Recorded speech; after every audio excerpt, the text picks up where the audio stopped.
Plane of Existence, Chapter 15, Come Around Stoneheart. Her awakening was quite rude. Dylan was shaking her. "Hey, Cat, get up. It's morning. Are we going to school?" The daylight hit her dead in the eye, and she groaned, yeah. I need to catch up from all the days I've missed." They both had fallen asleep under the tree. By the looks of it, there had been no battle with the gnomes. Maybe the spell had worked after all. She pulled herself off the ground and wiped the debris from her butt and stretched. "So there wasn't any action last night," she said casually. Dylan gave her a wry smile. "Yeah, I was hoping to get some action," he said half seriously. She punched him in the arm. "Ow! What? You probably put a love spell on me or something," he joked. "I would never do that," Kat said, disgusted. She learned her lesson from Winnie. Ugh, he knew exactly how to push her buttons.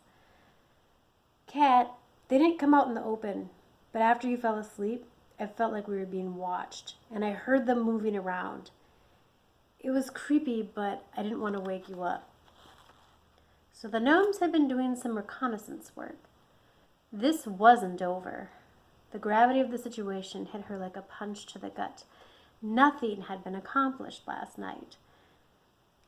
"Dylan, I think that Shrinington has been compromised. I don't want to go back there and risk running into Winnie and Jenna.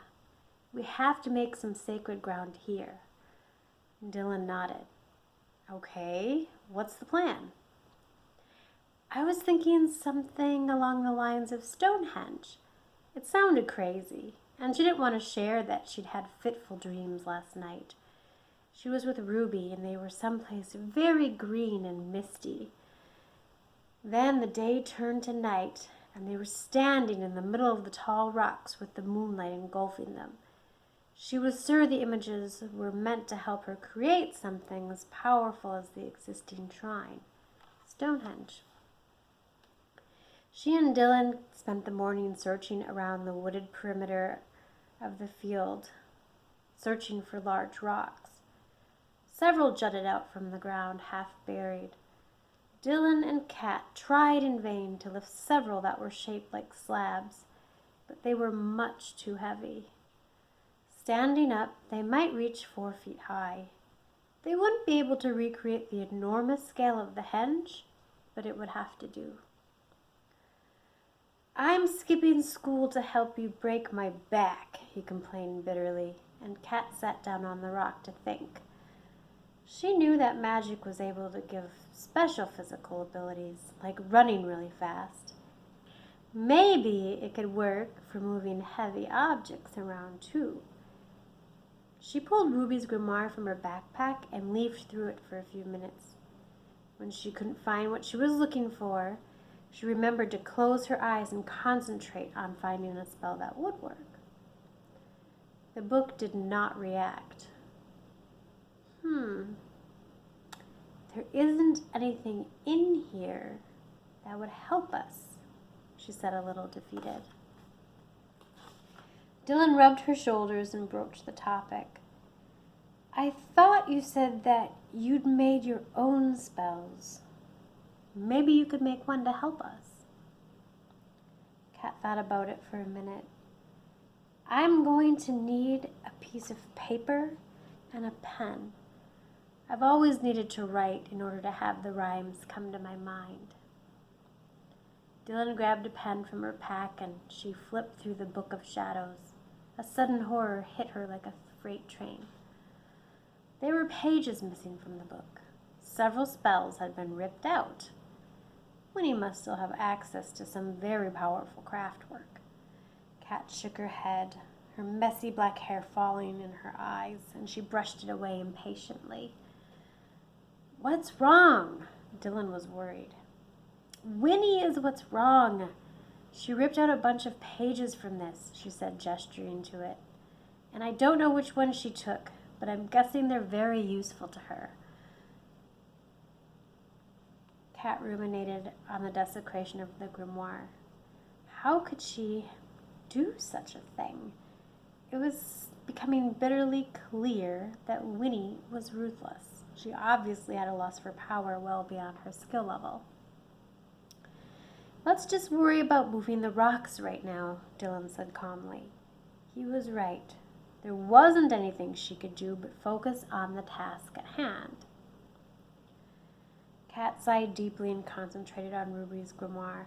Quick flashes of green eyes rimmed with spectacles raced across her mind. When she looked at the book again, she found that she'd turned to a page with no words on it, only faint symbols. She sat quietly trying to think about what she had to write. "Blah! I have writer's block," she exclaimed, frustrated at her inability to come up with anything. "Hey, have you ever played that game where a bunch of people chant, light as a feather, and then they attempt to lift a person with their fingertips?" Dylan asked. His brainstorming had inspired her. Of course! She could use that as a starting point. "Wait, how do you know about that game, Dylan?" she asked, amused, and he rolled his eyes.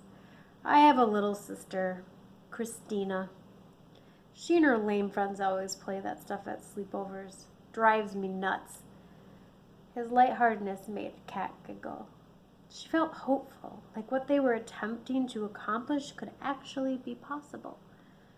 And so she began to write down the thoughts that came, making her very own spell into the book. Marking her very own spell into the book.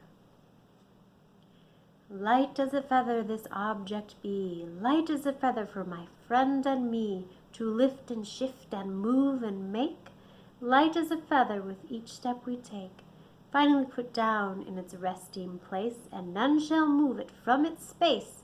So it is, so I mote it be, bless this craft, my lord and lady." "Join me in saying it, Dylan," Kat commanded. As they both chanted the spell together, they found that the heavy boulders did indeed become light. With each rock they moved, the spell was repeated until they were finally finished recreating a miniature Stonehenge. It looked absolutely beautiful. When Kat stepped inside of it, she could feel her own power. White witches win. She was certain of it. Dylan was impressed with their handiwork. "This is pretty radical, dude." Kat nodded in agreement. "I think it'll do." It was already 9 a.m., and they were both super late for school.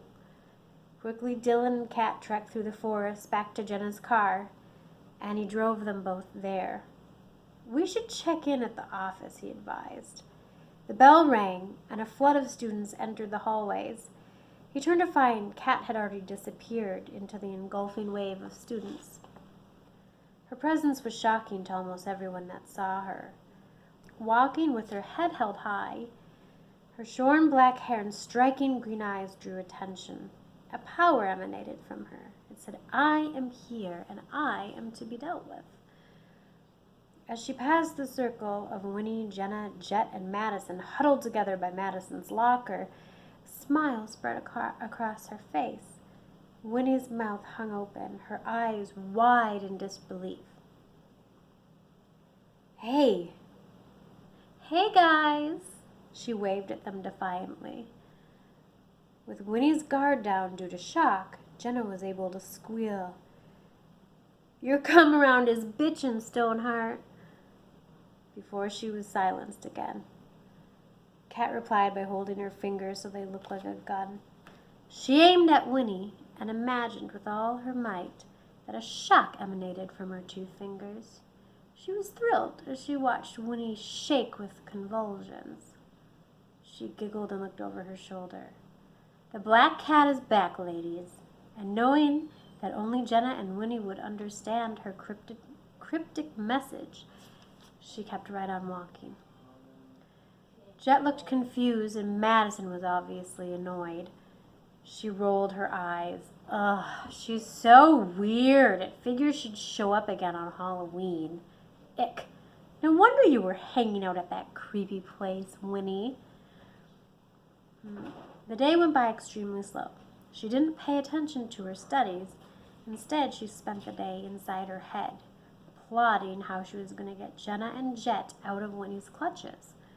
She didn't want to bring Dylan into it. She'd exposed him too much already. The chaotic hallway before last period was overwhelming. She desperately wanted to locate Jenna and Jet.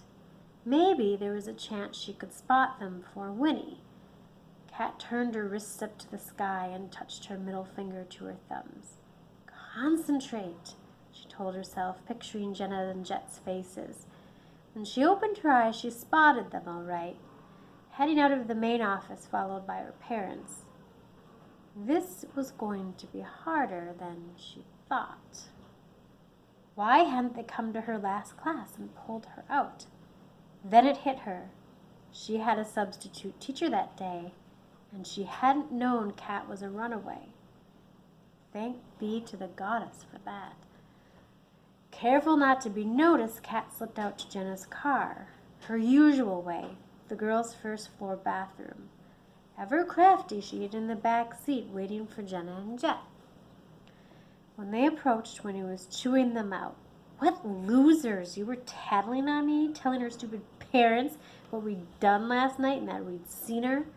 We don't know it was her, she screeched. Jet countered to the best of his ability. Honey, don't be so mad. Nobody else knows about that place. Who else could have crept up on us like that? Winnie was enraged. I thought you loved me. How dare you question me? On cue, Jet gave in to the love spell and cooed. Oh, I do love you, my Winnie, I do. I just wasn't thinking right. Satisfied by his false profession, she ordered them into the car. It had been an extreme suckfest to change back into a cat. It was painful. Her clothes were still strewed all over the back seat, and she wasn't even sure if doing this was the right move. Kat found herself crouched under the driver's seat of Jenna's crappy car. Surprisingly, Jet was riding shotgun. Winnie's totalitarian crush had rendered her to the back seat. Wicked. Jenna, you need to keep a more tidy vehicle, Winnie quipped as she tossed Kat's clothes aside. Winnie sneezed, her allergies acting up again. She wasn't that smart, was she? If she paid attention to what she was looking at, she would have recognized her clothing. Or had she? Kat didn't dwell. She acted.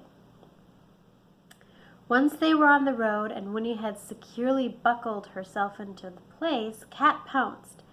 She jumped onto Winnie's lap and ferociously batted at her face and head, claws out.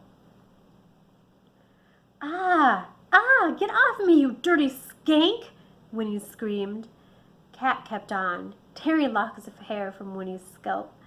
They met eyes, and Kat took one more swipe across her cheek. Winnie retaliated by grabbing Kat's neck and knocking her up against the window.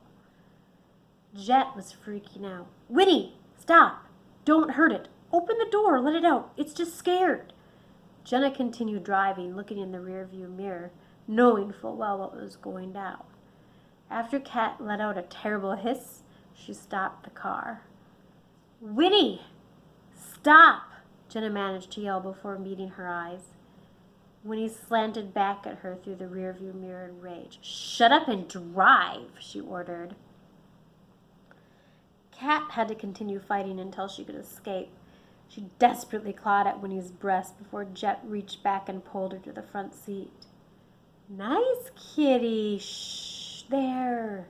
It's okay. You don't have to scratch. Nice kitty, he said calmly as he stroked her head and neck. Kat played along and started loudly purring. Purr, purr, purr. Winnie was frustrated with Jet. That stupid cat scratched me all up.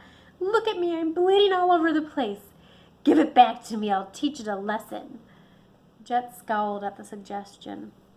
With Winnie preoccupied with her injuries, his true thoughts were able to come out. Dude, it was just reacting to being in a strange place. It must have climbed in through the back window to take a nap or something, he reasoned. If you wouldn't have freaked out, It wouldn't have scratched you up. Relax." It seemed to Kat that Winnie's spell was waning. Perhaps Jet would come around without her help. Then they heard the police sirens behind them. Jenna pulled over, and the cop knocked on the car window, and she rolled it down. "License and registration, please, Miss Linden," he said. Jenna dug into her purse and pulled it out. "You know who I am. Why do you need this?" "It's just protocol." The cop sighed and gave her information back to her. "Do you know why I pulled you over?" He was gruff and agitated. Because you hate me?" Jenna snarkily guessed. He put his hands on his hips and interrogated her. "Miss Linden, you are friends with Katerina Stoneheart, correct?" "Affirmative, sir," she replied with some cheek. He continued, suspiciously eyeing them. "Her parents reported her missing a few days ago. She then came back home for a while and left again. It seems she went unnoticed at school until Mr. Garrison reported seeing her in the hallway. Her parents arrived at the school, but she is not there any longer. Do you have any idea where she might be?" Jenna shook her head. She was trying with all her might not to let Winnie talk for her. "She's right here, in the front seat!" The words squeaked out of her tightly pursed lips. The cop laughed and pounded the top of the vehicle with his palm. "You're still a smartass, aren't you? On your way, then." Jenna waited for him to step back before she gunned it. Kat leapt from Jet's lap into the back seat again to battle with Winnie.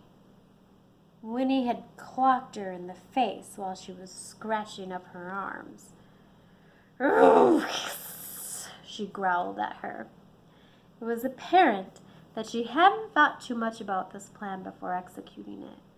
Kat backed herself into the far left corner of the car and silently set a spell to change. This time it happened really fast, causing her to yell out cuss words in pain. Winnie's face was shocked and horrified as she witnessed the transition, kicking at her as she transfigured. She emerged, naked and bruised with a cut lip. The taste of iron filled her mouth, and she wiped the blood away with the back of her hand. She smiled at Winnie with her menacing, blood-stained teeth. Jet's eyes grew wide when he saw her sitting in the back seat. "Seriously? What the hell? How did you get here?" He was in a state of absolute disbelief. Then he averted his eyes, realizing she was buck naked, and kept shaking his head, trying to process what was happening. He slapped his palm to his forehead several times. Jenna grabbed onto her brother's wrist. Jet, calm down, okay? Everything's going to be okay. Stop." The car swerved wildly as Jenna tried to comfort Jet. Kat scrambled to put on her hoodie, and Jenna stopped the car, its screeching tires echoing in her ears. Wasting no time, Kat pounced on top of Winnie and landed a nice hard smack across her cheek. As she grabbed a fistful of hair, she whispered so only Winnie could hear, "I'm not a meek little kitty. I'm a Scorpio, and my sting is fierce." She grimaced as Kat managed to open the door and push her out onto the side of the road. Winnie shouted expletives at them as they drove off. Jenna floored it, and Kat finished getting her clothes on amidst the crazy driving. "Hey, Jet, I know this is really messed up, but it will all make sense, I promise," Kat reassured him, and then she turned to Jenna. "Can we go to your house? I didn't have time to grab everything we're going to need." "Yeah, but what if Winnie shows up?" Jenna was concerned.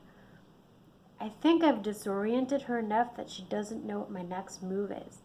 Unless she uses the quick spell, it'll take her a while to get to us, and that means we have some time.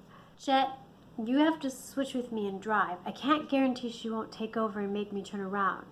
Jenna slid over him, and he slid under her. They'd obviously switched mid-drive many times before. "Okay. I thought all this was total crap. Like you guys were just playing around in that cave place, and now you're telling me all of this is real? Jet was obviously freaked as he tried to take it all in. Jenna gave her twin a glare as they pulled into the driveway. Jet, there's a lot you don't know right now, okay? You need to just stay in the car. We'll be out in a minute. You have to stay with us. She's very dangerous. Jet's eyes glazed over. Whatever you say, just leave me out of this. Jenna grabbed her brother's chin and turned him so he looked at her. Jet, you've always had my back, and now I have yours. Kat and I need to deal with this, and you just need to stay with us. Don't go anywhere. The girls hurried around Jenna's room, collecting candles, bells, a satchel of salt, and Jenna's athame goblet. While they were busy stuffing their tools into Jenna's backpack, Winnie's dark presence slithered into the room. It was like a dark, misty shadow. Jenna dropped the goblet, and it shattered at her feet. Without saying a word, she turned and left the room. Kat knew immediately that she would have to find a way to break the spell, and soon. The daylight was fading, and she feared for the pixies as the night descended. Pulled in two directions, she decided that she must first unbind her spellbound friends before helping Dasakata. She would need their energy if they were going to break the gnomes from their possession. Kat picked up Jenna's bag and headed down to her kitchen. She grabbed one of the wine glasses from the cupboard, wrapped it in a dish towel, and placed it on the top with the rest of their tools. Kat straightened her shoulders and stepped outside. Jen had been relegated to the back seat, and Winnie was sitting shotgun. Jenna was struggling with her body, trying not to get into the car.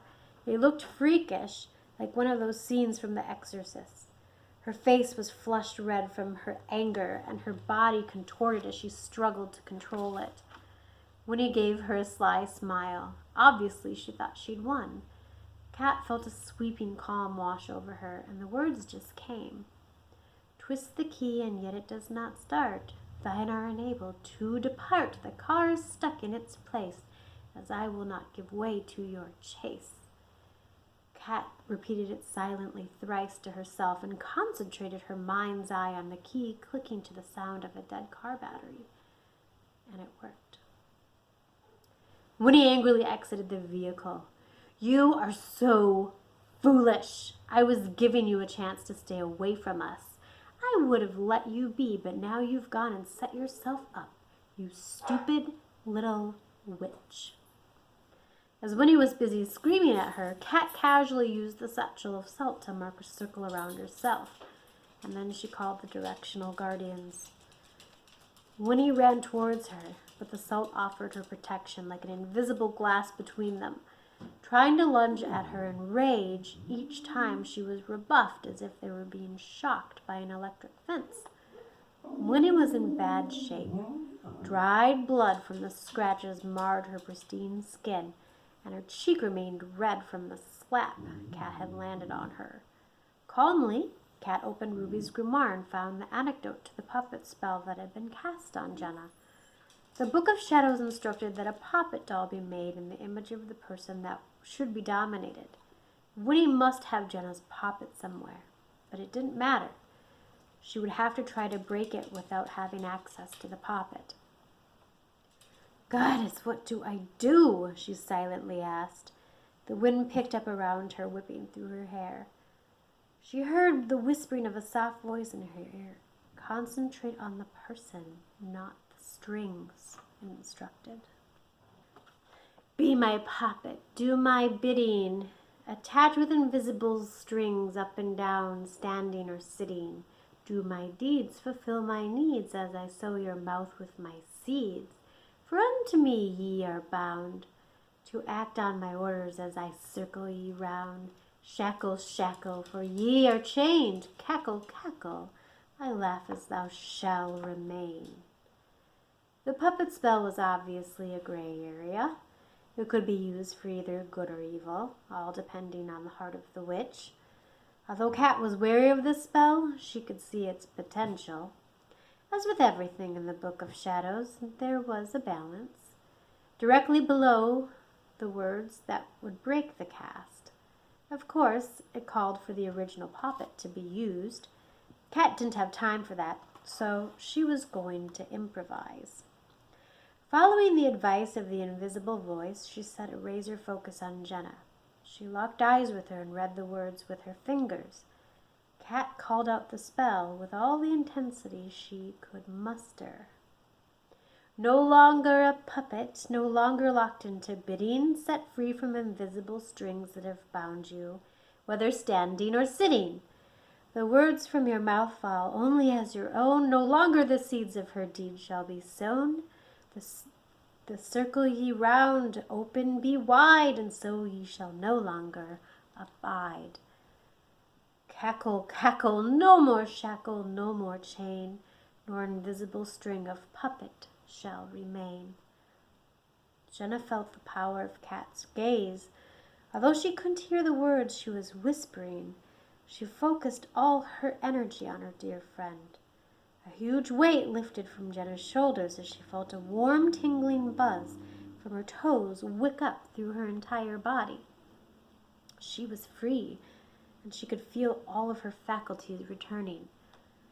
Immediately after regaining control of her body, Jenna charged at Winnie, tackling her to the ground. Jet, still enamored, tried to pull the two apart. "Jenna, stop! What the hell is going on with you guys? Get off of her! Jenna!" Jenna got one good clock in before her brother's brute strength pulled her off of Winnie. "Oh my God, you knocked her out, Jenna!" Jet screamed at his sister. "Have you gone clown car crazy or what? She's your best friend." "So what? She was beating up Kat just a few minutes ago," Jenna retorted. "She's my girlfriend. I love her. I will never forgive either of you if you lay another hand on her." Jenna tried to convince him. "Listen to me, Jet. Everything is not what it seems right now, okay? These feelings that you have are not real. Chill, and I will let you know what's going on. Just help me get her up to my room." "No, no dice. I'm taking her to the hospital." Fierce arguing ensued between the twins until Kat's calming presence entered their bubble of bickering. She put her hand on Jet's shoulder.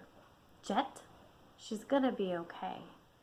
I think we should tend to her bloody nose and just get her some water." Winnie started coming to and groaning. Kat helped her to her feet and motioned for Jenna and Jet to help steady her. Then they guided her up to Jenna's room. Jet was behaving ridiculously, kissing the arm that was flung around him. "Are you all right, my love?" he whimpered. Winnie groaned before passing out again. Once she was on the bed, resting comfortably with Jet hovering over her, Kat and Jenna conspired. "I am going to make an antidote concoction to the love spell that Winnie put on him. We have to get him to drink it." Jenna nodded. "Okay, what do you need?" Kat responded. "I'll need Gatorade. We should try to make the tincture as close to the original spell as possible. I'm not exactly sure it's going to work. Sometimes love spells just have to run their course." The girls headed downstairs to rummage through the fridge. There was a full bottle of it in the back. "Here goes nothing," Kat muttered under her breath.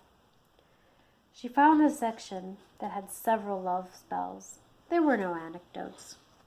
Kat read over each spell intently in order to understand their workings. The original spell had needed a trace amount of blood from the pursuer given to the intended. Well, that was going to be tricky. Unless they could use Winnie's blood again to reverse it, it was worth a try. "I'm going to need a drop of Winnie's blood. I'm going to try to get some while cleaning her up." No sooner had Kat finished wiping her nose with a washcloth when she opened her eyes and glared at Kat. "You'd better get out of my sight, you sneaky shifter." Jet had almost forgotten what he'd seen, and this unpleasant reminder made him very suspicious of her. "You should get out," he agreed as he towered over her protectively. Okay, I was just trying to help. I'm leaving." She carefully backed out of the room with the washcloth in hand and closed the door behind her and ran down the steps. After squeezing some of the blood off of the washcloth and into the Gatorade, Kat swirled it. She closed her eyes tightly to concentrate. As thine couple drink this tincture, a taker and a giver, their love shall sink like a rock in a river. Let the element of water douse the element of fire, as it's drunk, kill all desire. So it is, so I mote it be. She motioned for Jenna to clasp the bottle with her. Repeat after me. It'll be more powerful with both of us. They said it a total of 5 times, the number of good fortune. There was still a possibility she couldn't break this craft work with her natural abilities. It may just have to run its course. When they returned to Jenna's room, they found Winnie dazed and awake. She was sitting on Jenna's bed with Jet beside her. Jenna moved hastily towards them. I'm sorry I lost my cool. Here, have something to drink. It'll make you feel better. She offered it to Winnie, who snatched it from her and took a few big gulps, suspecting nothing. Jet looked intently at his sister. What the hell happened? You punched your best friend in the face, and that, he pointed at Kat, is a freak of nature. It was a cat. I can't even comprehend what is going on right now. Jenna slyly sat down beside him on the bed. Here, have something to drink, bro, and I'll explain everything. He took a sip of the Gatorade potion that Jenna had put into a separate glass. Nothing seemed to happen to either one of them. Winnie was busy nursing her wounds, and Jet wasn't sick like he was after drinking Winnie's love tincture. She sighed deeply. Well, we found this book. It had like spells and stuff in it, so we started. Jet interrupted her, irate. None of this is harmless. You've been practicing witchcraft, and it actually works. That's why we went to that weird place in the woods. What did you do to your poor friend? He said, motioning to Kat. Jenna tried to calm him as he sprang from the bed and started pacing the room. It makes sense now. The sneaking around late at night, all the candles, all the incense. He motioned angrily to her altar. I know you're alternative and everything, but Jen, this goes too far. Jenna was exasperated. Jet, magic isn't all bad. I helped Mom get better. Kat stepped forward from the doorway, where she'd been quietly observing. It's true, magic is neutral. The person using it is the one that makes it black or white. Just like everything you see in nature, there's a balance. Jet started to laugh uncontrollably, high-pitched, hysterical laughter. It was unnatural. Jenna and Kat realized something was going down. He did a little jig before collapsing onto the bed. I feel dizzy, he said in confusion.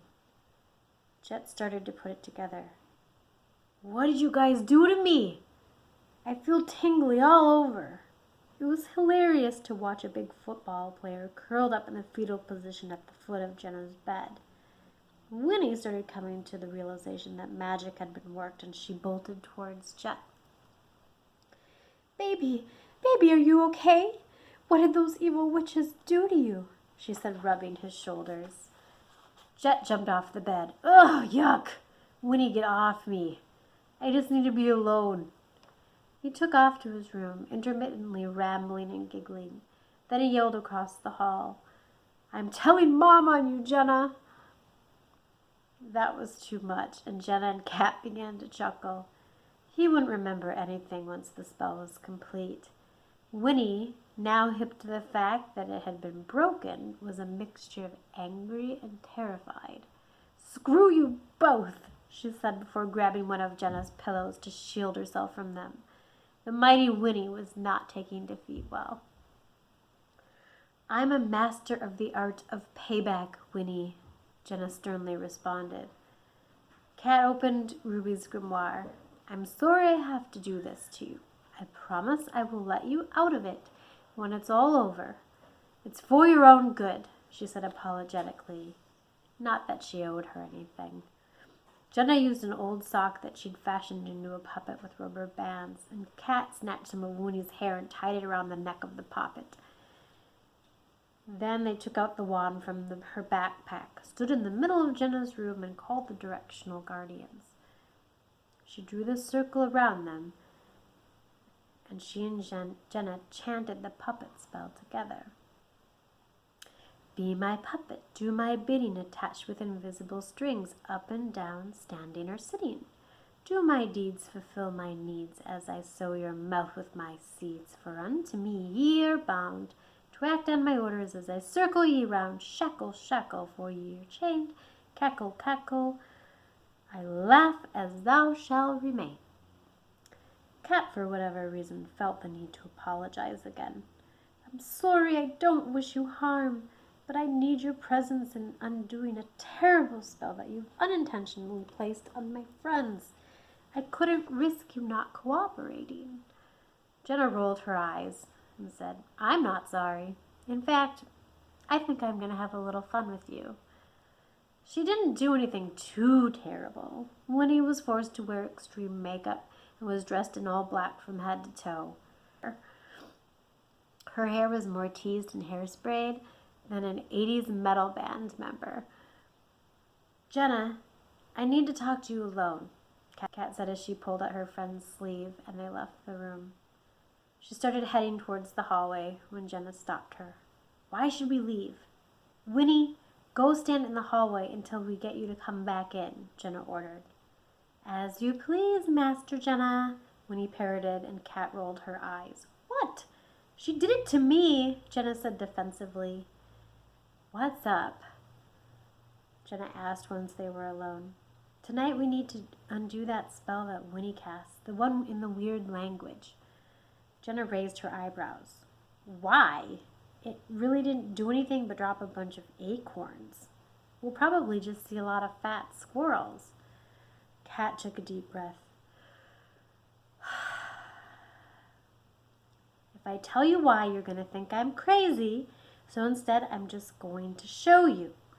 I think we'll need more than just our coven to see things right. Do you think Jet would come with us? Jenna shrugged. He's pretty freaked right now. I can tell him that it will explain what's going on and maybe we'll get him to consider it. She followed up with a sarcastic, like I even know what's going on. Thanks. Dylan is going to meet up with us too, said Kat. Jenna gave her a sly smile. Dylan, huh? He's pretty hot. Kat was annoyed and embarrassed. He helped me out a lot when you were Winnie's puppet. So, what is this crazy thing that you can't tell me? Why we have to undo this spell? Jenna questioned her. I know it seems like nothing really happened, and that's the thing. What is real to us isn't everybody's reality. There's different planes of existence, different beings that live here. Mother Earth is a mystery, and we all walk around like we have it figured out, but really, we don't know anything, Kat said passionately. Whoa, okay, that's deep. I totally believe you. After this summer, I've learned there's a lot of things that are not as they seem. So just tell me. Kat fidgeted and said softly, There's pixies. They've been at war with little woodland creatures. I guess you'd call them gnomes? Jenna raised her eyebrows and then started giggling. She believed her friend, but somehow couldn't wrap her brain around this revelation. Yeah, okay, kitty cat. Whatever you need me to do, I'll help you. Kat hugged Jenna. I need you to drive to the Oak Ridge Woods parking lot. Help me break the spell and make the others forget what they've seen. Nope, that wasn't too much to ask at all. When they knocked on his door, Jet was still stumbling around in anxiety. Hey, buddy, Jenna said gently as she approached her brother. He stopped pacing just long enough for her to put her hands on his shoulders and shake him a little. It's gonna be okay. If you come with me and Kat, we'll show you everything and all of this will make sense. Jet was still freaked.